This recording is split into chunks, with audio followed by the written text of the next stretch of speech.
How to fix WhatsApp verification code not received problem. Hello everybody, welcome back to our channel. In today's video, we are going to learn if you are not receiving a WhatsApp verification code, we can follow up some steps. So let's just get started with the video.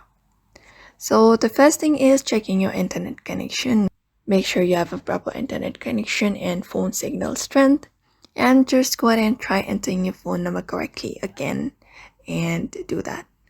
If that doesn't work, you can use the call me option instead. You can go ahead and tap on this didn't receive code and you'll be getting an option use call me. I can use that option in order to receive the code via a voice call from WhatsApp instead of SMS. Otherwise, you can also try restarting your device for once if that doesn't work and see. And the next thing you can do is also clear the cache of WhatsApp by going to the info section and then going to the storage and clearing this cache.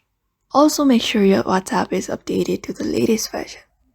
So go to the search bar and search for WhatsApp and look for update if any kind of update is available for that application. If this issue still persists, you can contact your mobile network provider to check for any issues with SMS delivery on your number. And for now, these are the methods you can use up in order to fix a WhatsApp verification code not receiving problem. So I hope this video was helpful to you and thank you for watching this video.